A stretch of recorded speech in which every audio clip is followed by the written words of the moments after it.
Halo pemirsa, apa kabar? Senang sekali saya Imam Asyari bisa kembali menemani Anda di program yang syarat dengan informasi inspiratif dan juga kesehatan bagi Anda dan juga keluarga. Inilah dia Bincang Sehati.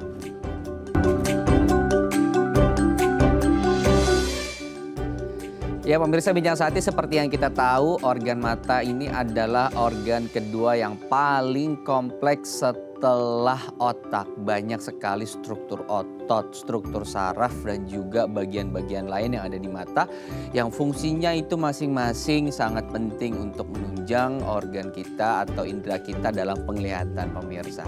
Nah, salah satu bagian yang sangat penting dari mata ini adalah kornea. Fungsinya adalah untuk mengatur, membiaskan cahaya dan juga mengantarkannya masuk ke retina. Nah, ada beberapa permasalahan dari kornea, yaitu adalah penipisan kornea atau yang sering disebut dengan istilah keratokonus. Nah, ini terjadi ketika kemudian kornea kita semakin menipis dan kemudian lama-lama menonjol keluar seperti kerucut. Ketika ini terjadi akan sulit kemudian kita dalam mengontrol pandangan, akan sulit ketika kita mendapat cahaya dan terkadang akan terlihat blur gitu ya dalam kita melihat sebuah objek. Bagaimana kemudian cara kita menangani penipisan kornea ini? Inilah yang akan jadi pembahasan kita hari ini.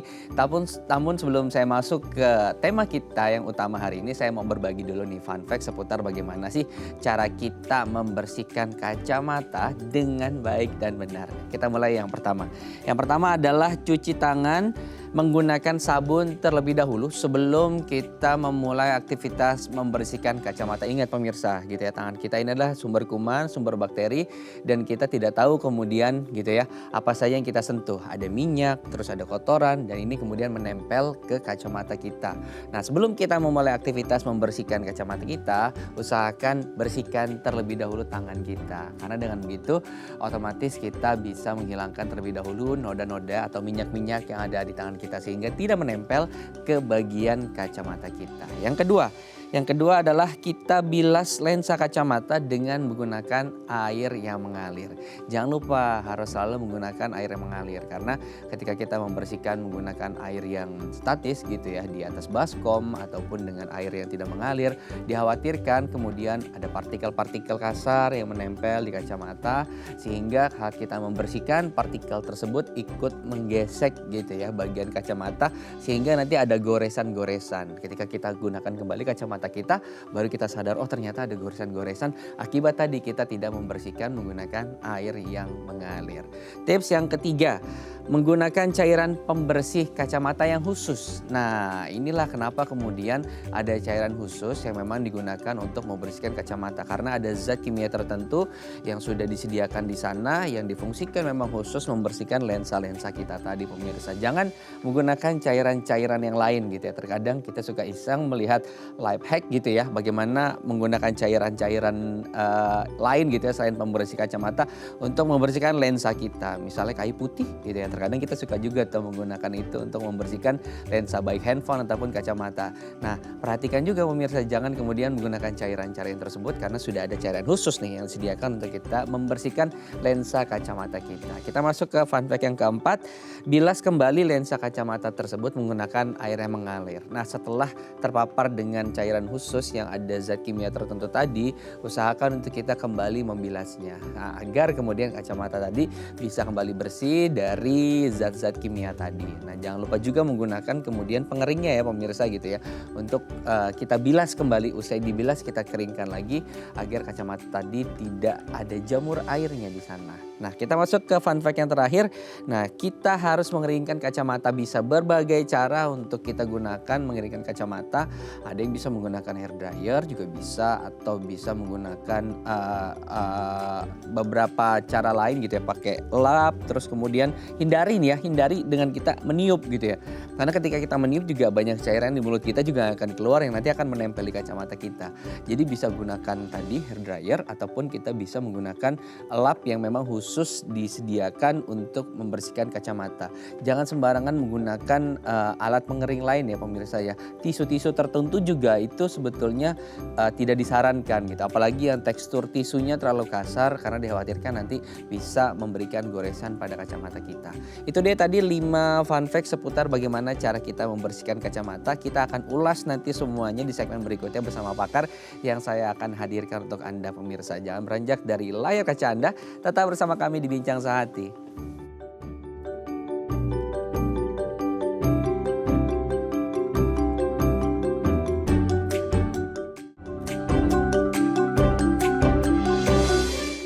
Baik, terima kasih Anda masih bersama kami di Bincang Sehati. Tadi di segmen sebelumnya pemirsa saya sudah membagikan beberapa fun fact seputar bagaimana cara kita membersihkan lensa kacamata kita dengan baik dan benar. Nah, di segmen kali ini, segmen kedua saya akan membahas dan saya akan ulas gitu ya lebih detail bagaimana caranya karena sudah hadir bersama saya di sambungan Zoom ada Dr. Arta Latif selaku spesialis mata dari Bethsaida Hospital.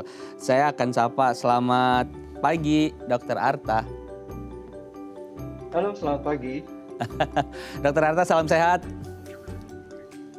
Ya, sehat selalu. Apalagi di masa pandemi seperti ini, memang belum berakhir, mesti jaga kesehatan benar-benar memang. Iya betul dok.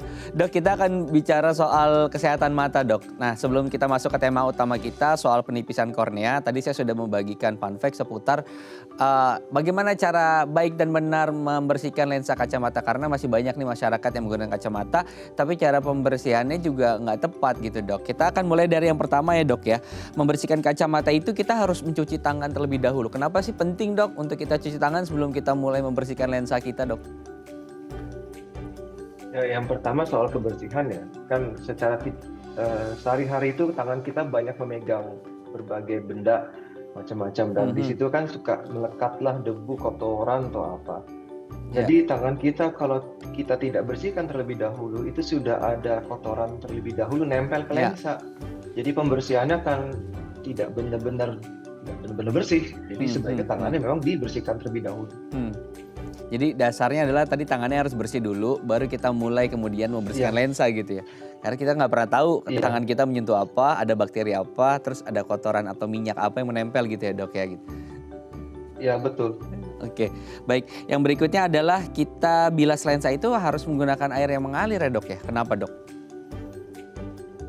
Ya, karena agar kotorannya terbuang keluar. Kalau misalnya kita menggunakan, memang ada beberapa orang saya pernah lihat menggunakan mungkin kayak semacam tempat cuci khusus untuk membersihkan lensanya. Tapi itu kan kurang bersih karena kotorannya ngendap di situ ya. Makanya lebih disarankan menggunakan air mengalir. Jadi si kotorannya terbuang langsung. Oke. Jadi untuk penggunaan seperti misalnya kan ada yang suka membawa spray isinya air gitu ya. Kalau dengan metode seperti itu termasuk kita membersihkan dengan air mengalir atau tidak?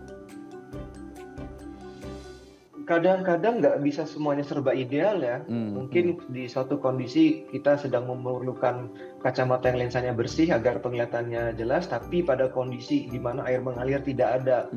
Mungkin contohnya lagi tengah menyetir, kan orang kalau pakai kacamata kan dia butuh untuk lihat tanda-tanda tertentu kayak belok kemana, keluar tol dari mana, seperti itu kan. Dan ternyata kacamatanya kotor. Nah di situ kan tidak ada air mengalir. Maka memang kalau dia punya spray, itu akan lebih baik daripada tidak sama sekali. Cuma idealnya, paling ideal kalau bisa spraynya itu adalah spray yang khusus untuk pembersihan lensa. Karena lensa itu kan juga sensitif ya. Iya. Oke.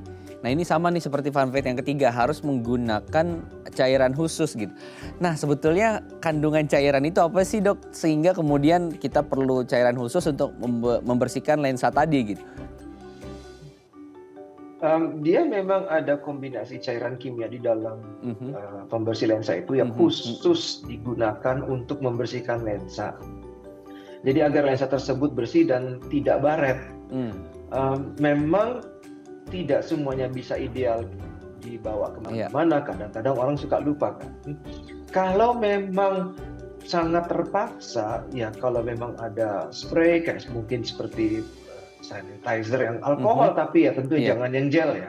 Untuk sementara waktu boleh sementara waktu, tapi itu tidak ideal karena masih juga ada risiko bisa merusak lensa kalau Iya. spraynya tidak yang khusus memang. Tapi ya tidak semua bisa ideal 100%. Oke.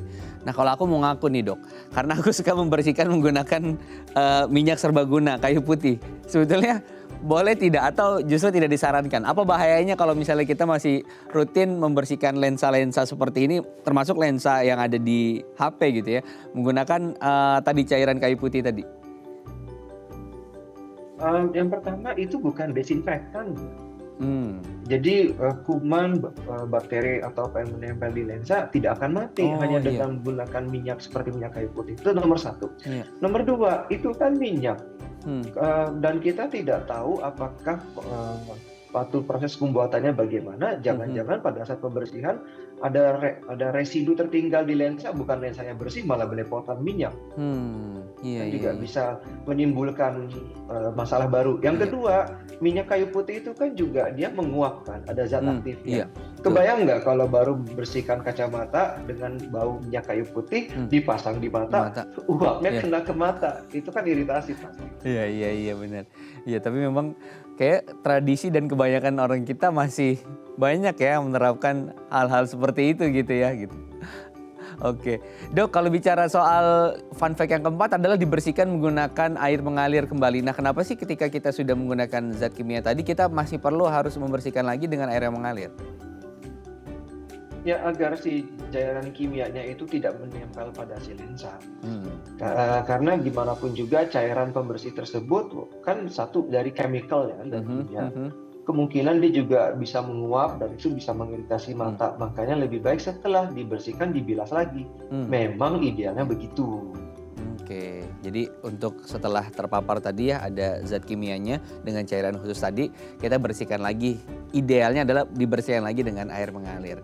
Nah setelah itu semua prosesnya kita lalui, kita harus keringkan gitu. Nah kalau saya ada dua metode. Pertama adalah saya menggunakan khusus gitu ya, ada kain khususnya, kain karbonnya khusus. Atau tadi ketika memang sudah saya cuci di toilet gitu, ada hand dry yang memang ada di sana. Nah saya keringkan pakai itu supaya cepat kering gitu.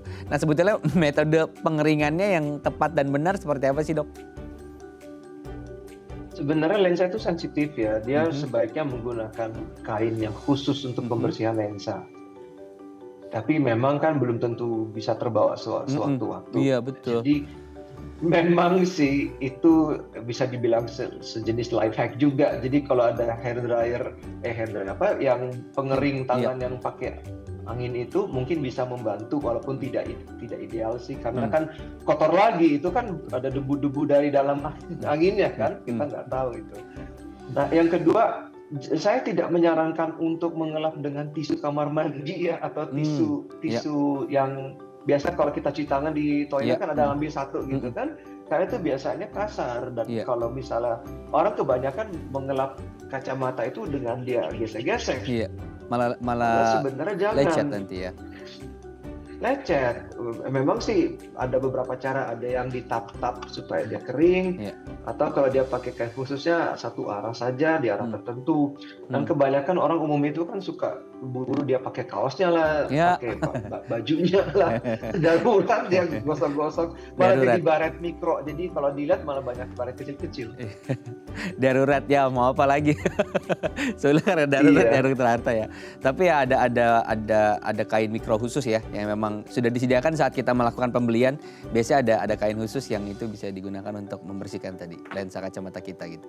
Biasanya sih kalau kita beli kacamata di optik selalu disediakan di dalam, biasanya terbungkus dalam kotak kacamatanya. Sudah ada kain khusus memang. Jadi tapi kalau kita atau juga mereka suka ada dijual terpisah lensa khusus untuk pembersihan lensa. Biasanya di optik-optik ada kok lensa yang khusus memang. Bukan lensa, maaf saya ralat, tisu pembersih lensa. Ya itu mereka jual kok. Jadi sekali pakai khusus gitu ya. Jangan pakai toilet paper, ingat pemirsa gitu ya. Karena itu beda tekstur dan malah bahaya nanti. Itu akan merusak lensa kita gitu. Karena kita kan pakai itu setiap hari gitu ya. Jadi memang harus aware juga cara membersihkannya. Baik.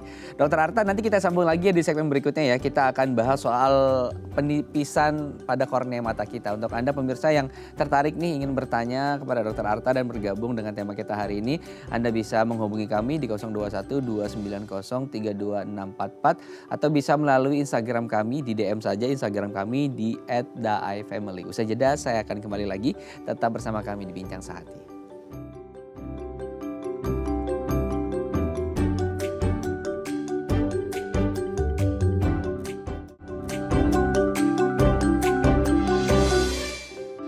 Terima kasih Anda masih setia bersama kami di Bincang Sehati. Kita akan kembali lanjutkan perbincangan kita dengan Dr. Arta untuk membahas tema utama kita hari ini, yaitu tentang menipisnya kornea pada mata. Mata ini adalah salah satu bagian paling kompleks ya. Kedua paling kompleks setelah otak kita. Jadi harus dijaga sekali karena ini adalah indera penglihatan, tempat sensor kita melihat dan memahami hal-hal yang ada di sekeliling kita. Nah, kita akan sambung lagi ya dengan Dr. Arta. Dr. Arta, kita akan ulas seputar menipisnya kornea mata kita. Tapi sebelum ke sana Dok, boleh jelasin dong Dok, sebetulnya kornea itu fungsinya untuk apa dan dia tuh di bagian sebelah mana dari bola mata kita? Ya, jadi bola mata kita ini fungsinya mirip seperti proyektor ya. Kalau atau seperti kamera, di mana kalau misalnya proyektor dia kan mengeluarkan gambar untuk difokuskan ke layar kan, jadi bisa kelihatan gambarnya. Nah, kalau misal mata agak dibalik, jadi dia menerima cahaya dari Ya. Ya. Oke, seperti kita terputus dengan Dr. Arta, nanti kita akan coba sambungkan kembali sambungan kita dengan Dr. Arta Latif dari Betsaida Hospital. Kita akan membahas seputar bagaimana kemudian penipisan pada kornea tadi. Nah, tadi Dr. Arta sudah singgung sedikit ya soal fungsi dari mata kita dan apa fungsi dari kornea. Berbeda kemudian dengan proyektor ya. Kalau proyektor ini adalah dia memancarkan cahaya untuk memfokuskan tadi objek tertentu. Nah, tapi kalau misalnya kornea pada mata kita justru menyerap cahaya untuk bisa menghantarkan ke retina dan memfokuskannya kepada objek tertentu. Nah, ini kornea juga fungsinya sangat penting sekali gitu ya untuk mengatur cahaya yang masuk. Terkadang ketika kita berada di luar ruangan atau misalnya seperti saya di studio sekarang gitu ya, banyak cahaya lampu yang masuk gitu.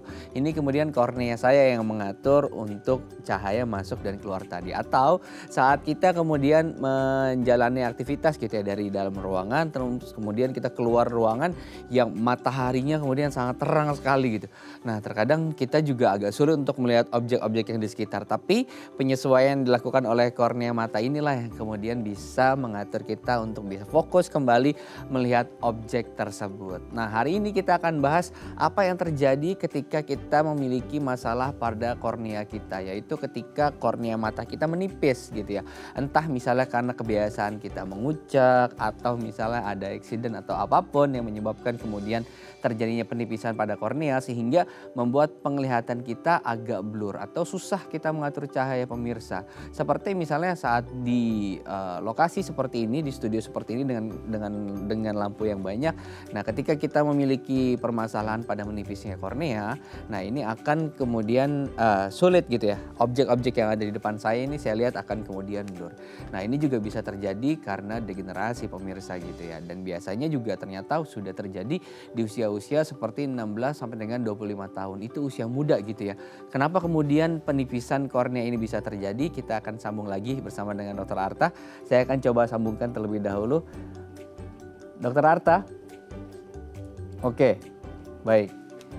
Oke, seperti kita akan coba lagi menghubungi Dr. Arta. Untuk Anda pemirsa yang tertarik dengan tema kita hari ini, Anda bisa bergabung dan bertanya langsung bersama kami melalui line interaktif di 021 290 32644 atau Anda bisa menghubungi kami di DM Instagram kami di @daifamily. Saya akan kembali perbaiki sambungan kita, tapi saya akan jeda dulu ya pemirsa ya.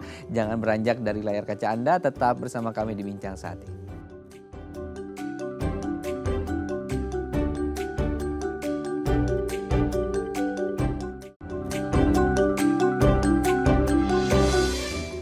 Terima kasih Anda masih bersama kami di Bincang Sehati. Saya sudah perbaiki koneksi saya dengan Dr. Arta. Saya sudah tersambung kembali dengan Dr. Arta melalui sambungan telepon. Saya akan sapa. Selamat pagi Dr. Arta. Halo, selamat pagi. Oke, baik. Dok, kita lanjut perbincangan kita ya seputar menipisnya kornea mata, Dok. Tadi terputus pada fungsi dari kornea itu sendiri apa sih, Dok?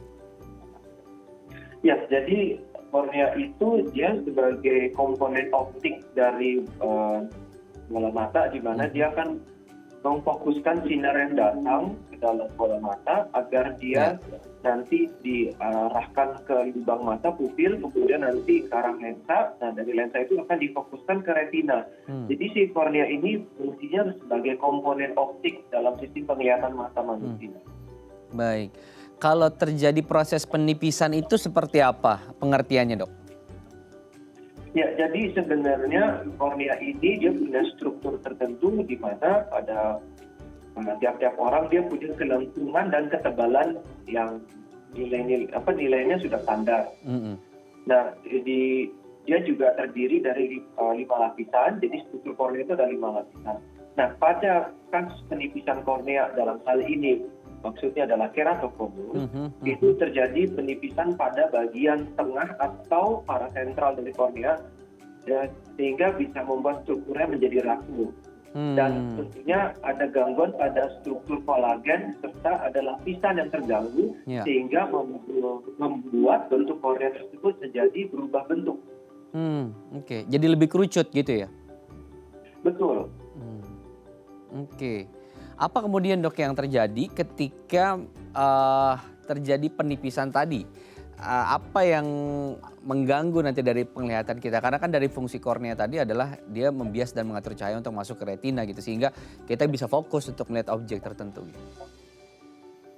Ya, yang pertama dia fungsinya pasti akan terganggu karena ingat di kornea dia adalah bagian dari sistem optik mata. Jadi kalau dia strukturnya sudah berubah, pasti kemampuan fokusnya akan berubah. Jadi kualitas penglihatan akan terganggu. Biasanya akan timbul kondisi yang disebut astigmatism atau yang orang awam mengetahui sebagai silinder, dan penglihatannya tentu tidak akan bagus atau terganggu. Oke. Nah, itu terjadinya di satu mata saja atau umumnya kedua mata yang langsung mengalami bersamaan? Itu bisa terjadi pada satu mata ataupun pada kedua-duanya juga bisa. Memang angka kejadiannya tidak begitu banyak, tapi menurut penelitian terbaru tahun 2020 dari sebuah jurnal di Australia oleh Chan et al. Tahun 2020 ditemukan bahwa 1 dari 84 populasi Australia usia 20-an itu ada keratokonus. Jadi angkanya 1 dari 84 populasi usia 20-an. Jadi itu penelitian terbaru tahun 2020. 1 dari 84, 1:84 ya? Peluangnya besar juga, Dok, berarti ya? Ya, lumayan besar juga memang. Kalau dipikir-pikir cukup banyak. Oke. Faktor penyebab itu kan kemudian kita mereferensikan dapat dari sebuah jurnal yang memang dari Australia gitu. Kalau memang ke Indonesia sendiri gitu ya, dengan iklim yang kurang lebih mirip gitu, itu pengaruh juga atau akan sama datanya tadi? Kayaknya nggak terlalu berubah karena setahu saya kalau dari dari website AAO, American Academy of Ophthalmology, angkanya itu sekitar 1:70. Jadi 1 dari 70, sementara data terbaru 1 dari 84, jadi nggak terlalu beda ya. Oke. Kalau usia tadi, Dok, ada yang menyebutkan 10 sampai 25. Nah, ini kan masih sangat muda sekali gitu ya, 10 sampai 25. Itu memang umum terjadinya di usia seperti itu, dan rata-rata faktor penyebabnya apa, Dok, sehingga usia-usia muda seperti itu sudah ada penipisan dari kornea matanya?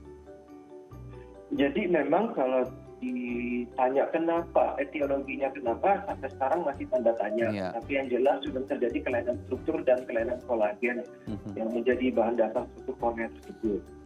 Yang kedua, memang angka kejadiannya dia sering bermanifestasinya itu di sekitar usia 20-an hingga sekitar 40. Nah, kenapa dibilang banyak sekitar 10 sampai 20-an? Karena pada usia sekitar bersebelasan awal kayak 10 sampai 16-17 itu kan terjadi masa lonjakan pertumbuhan yang disebut growth spurt yang agak berbeda antara anak laki dan anak perempuan, tapi rata-rata biasanya antara 10 sampai 16 tahun itu.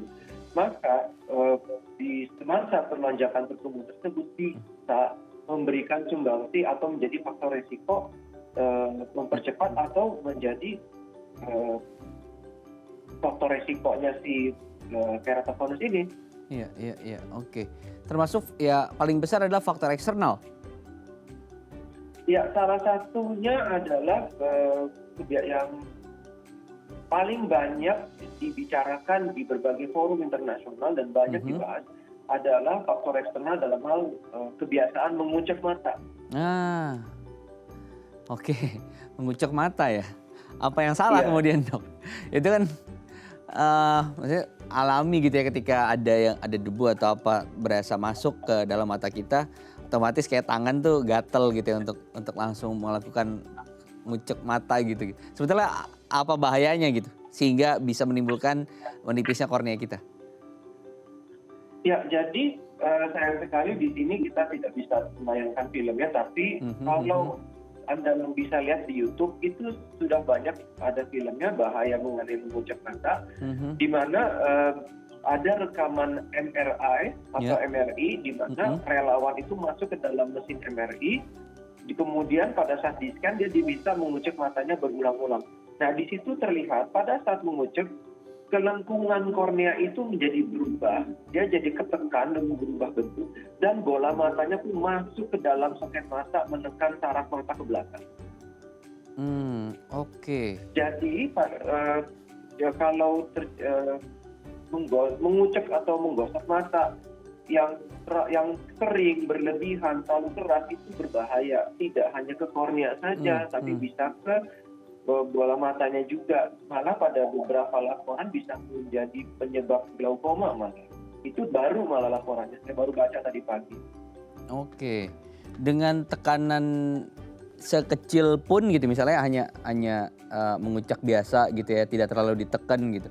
Nah, ini juga akan faktor resikonya akan sama seperti tadi, atau gaya ngucek tertentu yang kemudian sangat berbahaya. Seperti apa? Karena tekanannya kan berbeda setiap orang gitu. Nah, itu dia, karena kan sulit untuk mengkuantifikasinya kan. Mungkin bagi dia dianggap refleks ya. Ini bagi saya kuceknya biasa kok. Tapi ternyata begitu lihat di MRI saking kencengnya kan bisa. Atau mungkin orang nganggap ini kekencengan tapi ternyata enggak. Jadi memang susah untuk mengkuantifikasinya. Tapi tetap yang ramai dibicarakan saat ini adalah hindari mengucek mata. Baik. Tapi ada satu pertanyaan mungkin nih, Dok. Yang menggunakan lensa kontak gitu ya, soft lens ataupun hard lens gitu ya. Mereka mungkin tidak mengucek mata gitu ya, tapi dengan proses pemasangan yang memang harus lepas pasang itu kan interaksi mereka dengan lensa dengan kornea itu kan dia cukup sering gitu. Kalau yang untuk seperti itu gimana, Dok?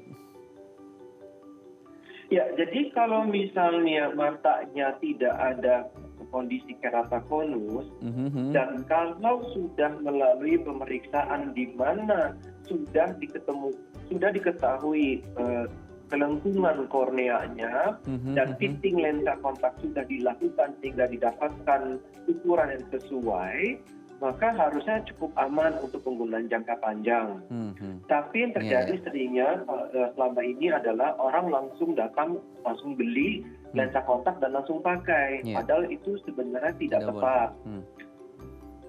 Karena pemakaian lensa kontak harusnya tidak hanya sebatas berapa minusnya, berapa silindernya, atau berapa diameternya, tapi dia juga harus cek kelengkungan si lensa kontak ini, karena lensa kontak itu kan ditaruh menangkupi si kornea kan. Jadi harusnya idealnya si lensa kontak ini mengikuti besar bentuk dari kelengkungan kornea si pemakai. Maka sebaiknya diperiksa dulu. Jadi tidak langsung beli. Iya. Jadi ada proses khusus ya gitu ya, yang harus dilalui step by stepnya gitu, tidak bisa sembarangan tadi. Betul. Gitu. Oke. Apalagi yang suka bersepeda dan berkendara ya, Dok ya, tidak menggunakan kacamata pelindung, debu pasti akan masuk ke mata dan frekuensi untuk mengucek matanya akan lebih besar sudah pasti gitu ya gitu. Justru itu akan berbahaya. Tapi sebetulnya kalau untuk ya yang namanya kita beraktivitas kan, angin selalu ada membawa debu partikel kecil yang pasti akan masuk ke mata gitu. Sebetulnya cara pembersihan yang benarnya seperti apa, Dok gitu? Karena ini kan betul-betul refleks ya. ya refleks manusia gitu ya. Ada debu terus ya udah dikucek gitu untuk ngeluarin. Ya, memang tidak bisa dipungkiri kalau mengucak mata itu salah satu refleks ya, dan orang sebagian sudah terbiasa dengan itu. Tapi memang lebih baik lagi kalau bisa sih mencari tempat cuci tangan dengan air mengalir ya untuk matanya dibersihkan di situ. Kalau sama sekali nggak ada dan merasa ada kelilipan, kalau misalnya lagi bawa botol minum atau bawa minuman air mineral atau apa yang air matang bersih dan tidak panas ya, yang suhu temperatur ruangan biasa, silakan itu bisa matanya bisa dibilas dengan air tersebut. Oke. Atau memejamkan saja cukup, nanti otomatis dia akan tersaring ke bawah sendiri. Begitu juga bisa ya, Dok? Kalau tergantung dari benda asing yang masuk. Kalau dia cuma debu kecil mungkin bisa, tapi kalau dia kayak debunya besar atau partikelnya besar kayak kerikil atau apa, nah itu susah. Pasti akan selalu sensasi ganjelnya ada. Iya. Sensasi ganjelnya ada. Saya pernah merasakan itu soalnya. Jadi gatel tangan tuh, rasanya mau ngucek terus gitu ya. Sudah dibersihkan pakai air nggak keluar juga gitu ya. Tapi kalau yang seperti itu juga bisa pakai tetes mata atau gimana? Kalau pakai tetes mata maka sangat disarankan hindari penggunaan tetes mata yang mengandung antibiotik. Karena ini kan karena sering terjadi penyalahgunaan. Dikit-dikit merah pakai, dikit-dikit merah pakai. Sebenarnya itu kurang tepat. Karena kan antibiotik itu ada jenis-jenisnya untuk kuman dan infeksi tertentu. Tapi yang paling aman dipakai adalah tetes mata, air mata buatan atau artificial tears. Itu bisa digunakan untuk ditetes agak banyak dengan harapan benda asingnya bisa keluar dan kelilipannya bisa dibuang dengan penetesan agak banyak. Ya karena memang untuk usia seperti kita gitu ya masih banyak gitu. Kecuali semakin tua kan cairan matanya semakin sedikit gitu ya. Jadi ketika ada gangguan tersebut pasti paling merasakan sekali gitu efek dari nyangkutnya itu ya, Dok ya. Sementara kita nggak boleh dikucek gitu ya. Oke. Dok, kalau bicara soal penipisan tadi kan ya kita tidak tahu gitu ya, aktivitas di usia 10 sampai 25 pasti akan ya belum ada kesadaran untuk ke sana gitu. Ya mungkin di 25 ke atas sampai usia lanjut usia kan sudah mulai sadar dan paham gitu bahwa ternyata nggak boleh dikucek mata gitu. Nah, kalau memang sudah ada penipisan, seperti apa proses penanganannya, Dok? Yang pertama pasti proses penipisan ini akan merubah bentuk si kornea. Karena si korneanya berubah bentuk, maka kemampuan optik dia untuk memfokuskan pasti akan berubah. Maka biasanya gejala yang paling awal timbul, paling sering adalah penglihatan jadi kabur atau terganggu. Dan pada saat pemeriksaan terlihat adanya silinder atau astigmatism. Nah, dan kemudian biasanya pada penderita keratokonus ini sifatnya lebih banyak yang progresif. Jadi lambat laun makin lama makin menjadi. Jadi silindernya makin lama akan berubah lagi. Jadi kalau misalnya ada orang dengan ukuran kacamata astigmat atau silinder yang lumayan dan kemudian sepertinya sering berubah, itu sebaiknya diperiksa kornea. Oke. Dan nanti ada terapi dan pengobatan yang harus dijalani. Ini sifatnya dia akan regenerasi kembali sembuh gitu atau memang harus menggunakan alat bantu ya? Kalau sudah menipis otomatis ya harus menggunakan alat bantu mau tidak mau. Ya, jadi keratokonus ini dibagi beberapa derajat. Ada derajat ringan, derajat sedang berat, dan berat. Masing-masing itu penanganannya beda-beda. Nah, kalau misalnya dia masih derajat ringan dan sedang, mungkin hanya masih sebatas kacamata atau penggunaan lensa kontak. Kalau misalnya dia sudah masuk ke derajat sedang, mau ke arah berat, nah itu mungkin sebaiknya diperiksa seksama dulu apakah masih bisa menggunakan jenis lensa kontak tertentu atau dia bisa menjalani terapi yang lain seperti cross linkage atau yang lainnya. Nah, pada tahap yang lebih parah kadang-kadang diperlukan operasi terhadap kornea tersebut. Jadi bergantung status derajatnya ya. Jadi karena setiap derajat nanti akan beda. Harus ada assessment dulu, datang ke spesialis mata. Nanti dilakukan assessment, baru bisa kita tentukan derajatnya gitu ya. Oke, Dok, nanti kita akan sambung ya di segmen berikutnya karena saya penasaran untuk yang progresif gimana kemudian cara kita indikasinya gitu. Pertumbuhannya rentang waktunya seberapa lama gitu. Karena ini jadi perhatian juga untuk orang tua ya, karena remaja-remaja mereka usia 10 sampai 25 tadi di penelitian juga banyak terjadi di usia tersebut. Apalagi kesadaran mereka gitu ya, terutama pemahaman terhadap kesehatan mata juga mungkin belum begitu baik. Kita akan bahas nanti ya, Dok ya. Usai jeda, untuk Anda pemirsa jangan beranjak, tetap bersama kami di Bincang Saat ini.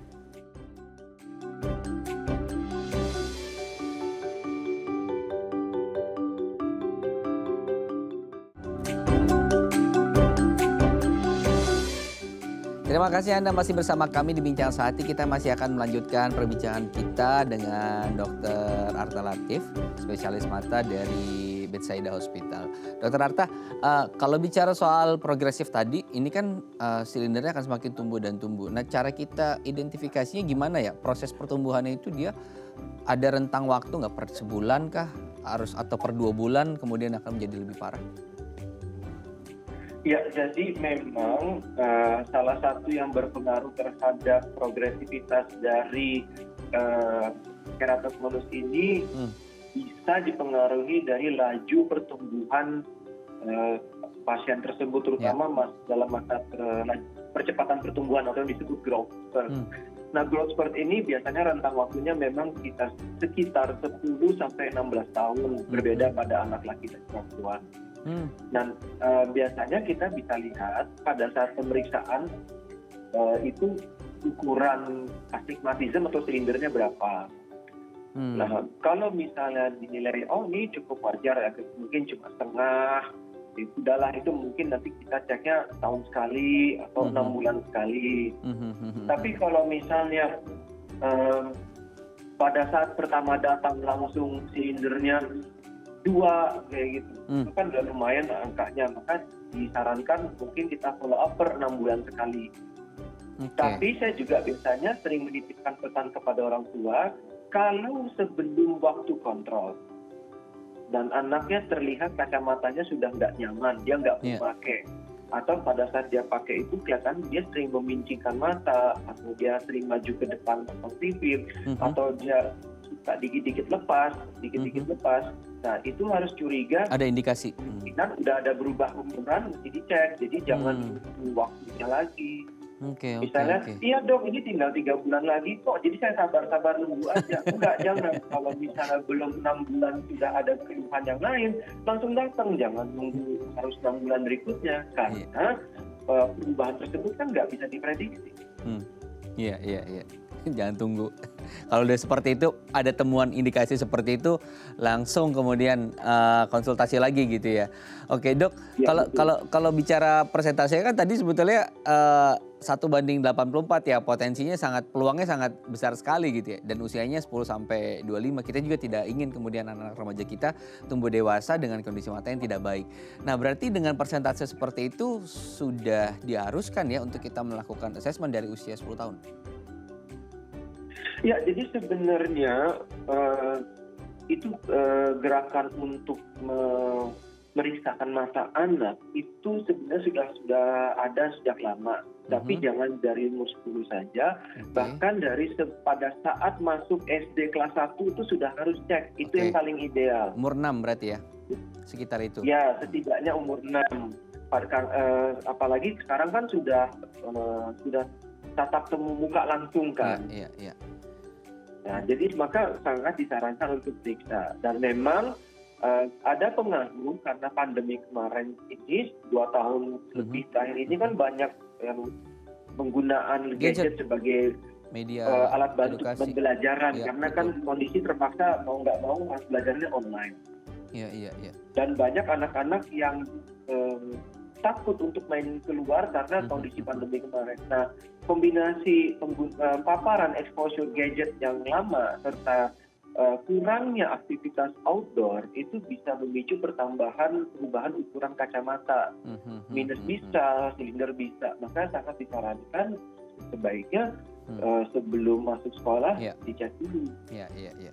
Tapi ya kita tahu generasi sekarang udah gadget heavy semua ya, dari mereka lahir juga sudah bersentuhan, usia 6 bulan juga udah bersentuhan terkadang gitu ya. Tanpa sadar orang tua memberikan screen time kepada mereka gitu. Tapi kalau bicara korelasi dengan lifestyle mereka yang gadget heavy tadi dengan penipisan kornea itu ada korelasi langsungnya nggak sih, Dok? Kalau secara langsung sih mungkin enggak ya, tapi kalau iya. secara tidak langsung, satu exposure yang berjam-jam terhadap gadget atau terhadap gawai. Kedua, misalnya jarang outdoor, jarang main di luar, jarang kena matahari, anaknya maunya di kamar aja gitu. Itu juga bisa jadi faktor risiko. Yang ketiga, lihat anak ini ada yang kebiasaan ngucek matanya enggak.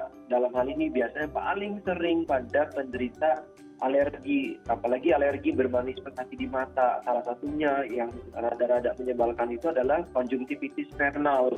Jadi dia gatal sekali pada anak-anak tersebut, dan anak-anak itu jujur ya, kalau mereka gatal pasti mereka akan ngucek dan gak tahan. Betul. Dan itu yang harus benar-benar dipantau karena di keratokonjungtivitis konjungtivitis vernal ini bisa jadi faktor resiko terjadi kerusakan kornea. Iya. Jadi secara langsung tidak, tapi kemudian bisa memicu gitu ya faktor penyebab lain yang akhirnya menyebabkan penipisan si kornea tadi. Nah, untuk proses terapi dan pengobatannya, Dokter Arta, apa yang ketika sudah diagnos gitu ya dengan strata level tertentu gitu ya, terapi dan pengobatan seperti apa yang harus dijalani si remaja tadi? Karena kita berpatokan 10-25 ya. Oke, yang pertama lihat dulu ini derajatnya sampai mana. Tentunya sampai diawasi juga, apakah dia progresi atau dia begitu-begitu saja. Maksudnya cukup stabil nggak atau dia cepat berubahnya. Ya, kalau dia ringan, untuk sementara waktu mungkin bisa dilakukan penggunaan kacamata dulu atau dengan lensa kontak jenis tertentu. Kemudian kalau diperiksa ada kelainan kornea, mungkin diperlukan tindakan lebih lanjut.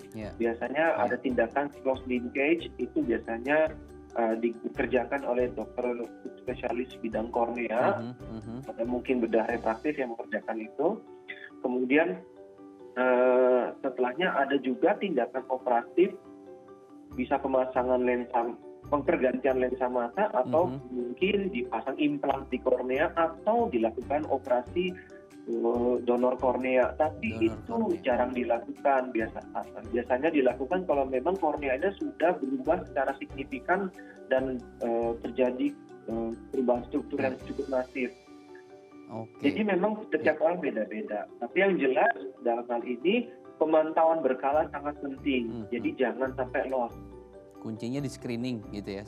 Sudah harus tahu kemudian kapan memutuskan untuk screening, apalagi dengan data yang tadi sudah bisa menjadi acuan ya untuk kita ya, setidaknya datang melakukan konsultasi ya Dokter Arta ya. Nah, Dokter Arta, kalau mereka dengan kondisi pendidikan terlepas dari misalnya mereka akhirnya menggunakan kacamata, kan sudah ada permasalahan di kornea, ada penipisan tadi. Nah, mereka ini sebetulnya masih boleh berkendara atau tidak? Karena tadi gitu ya, berkendara apalagi terutama malam hari gitu. Cahaya menjadi salah satu hal utama gitu ya. Sebenarnya mereka masih bisa berkendara. Jadi memang ada patokannya. Secara internasional itu ada undang-undangnya. Sampai tajam penglihatan batas tertentu masih boleh menyetir. Bahkan orang dengan satu mata pun masih bisa menyetir. Tapi ada kriterianya. Itu spesifik. Jadi biasanya dinilai dulu. Nanti kan pada saat pemeriksaan oleh dokter mata akan kelihatan ini kemampuan tajam penglihatannya sampai mana, bisa terkoreksi atau tidak. Kemudian apakah dengan nilai pemeriksaan tersebut dia bisa menyetir atau enggak, itu bisa ketahuan. Jadi tidak bisa dibilang secara general bahwa wah pada penderita keratokonus ini nggak boleh nyetir, tidak boleh berkendara. Tidak juga, diperiksa dulu nanti baru ketahuan kemampuan penglihatannya sampai batasan mana. Jadi bisa diketahui ini aman untuk mengendarai, ini sebaiknya tidak. Jadi per orang beda. Dan setiap negara punya aturan yang berbeda gitu ya. Jadi kita mengacu ke aturan-aturan yang ada di negara masing-masing gitu ya. Dan juga tadi ada proses terapi dan pengobatan yang bisa dijalani sedini mungkin. Kita akan bicara soal terakhir nih dok, pencegahan. Apa yang bisa dilakukan dokter Arta untuk kita mencegah gitu ya anak-anak kita, keluarga kita agar tidak mengalami penipisan kornea gitu. Terutama untuk mereka yang saat ini masih sangat dini, masih sangat muda. Ya, nomor satu tadi hindari mengucek mata. Jadi ini sekarang yang lagi ramai dibicarakan di internasional adalah do not rub your eyes. Jangan mengucek mata, hindari mengucek mata. Nomor satu itu. Nomor dua, kalau ada penyakit mendasar misalnya kayak seperti yang tadi saya bilang, konjungtivitis vernal, itu mesti diatasi supaya mengurangi kecenderungan mengucek mata. Nah, kemudian lakukanlah pemeriksaan berkala untuk mengetahui apakah kondisi matanya bagaimana, adakah proses penambahan minus ataupun astigmatisme atau silinder yang progresif atau dia cukup stabil. Jadi pemeriksaan berkala itu penting. Nah, saya tidak melarang penggunaan gadget karena bagaimanapun juga ini sudah menjadi tantangan bagi orang tua zaman sekarang ya. Bagaimana kebijaksanaan dalam pengaturan penggunaan gadget tersebut, tapi minimalisirlah penggunaan gadget tersebut. Itu satu. Kedua, titip pesan untuk bagi orang tua, terutama orang tua yang baru punya anak, hindari, sebaiknya jangan berikan gadget dalam bentuk apapun kepada anak-anak sampai usia 2 tahun. Karena mereka masih belajar untuk 3 dimensi. Jadi kadang kita melihat orang tua kayak anak yang nggak nangis atau apa kan harus dikasih gadget biar diem gitu. Nah itu kalau di luar negeri itu sama sekali tidak diperbolehkan karena anak-anak sampai umur 2 tahun matanya masih berkembang, proses penglihatannya masih berkembang, dia masih belajar untuk melihat 3 dimensi atau spatial awareness. Jadi sebaiknya dihindari. Pun kalau mau ngasih gadget di atas umur 2. Idealnya kalau bisa sih jauh di atas itu. Dan kemudian dorong anak untuk senang melakukan aktivitas outdoor, tapi tentunya lihat dulu situasi kondisinya kondusif nggak, lingkungan sekelilingnya cukup aman nggak. Baik. Nah, mengenai makanan sebenarnya tidak harus makanan jenis-jenis tertentu. Kan kebanyakan kita dengar orang suka makan wortel, makan apa supaya minusnya berkurang begitu. Sebenarnya triknya di sini adalah konsumsi makanan yang mengandung vitamin A, dan juga ada yang disebut namanya lutein. Bisa di Google, itu banyak sekali sumber makanan yang mengandung vitamin A dan lutein. Jadi harus makanan juga diperhatikan ya. Dokter, seperti waktu itu sudah habis Dokter Arta. Terima kasih sekali sudah memberikan informasi bermanfaat pagi hari ini. Terima kasih Dokter Arta, kita ketemu lain waktu. Baik pemirsa, saya Imam Asyari pamit dari hadapan Anda. Kita akan ketemu besok gitu ya dengan tema yang berbeda. Sampai jumpa.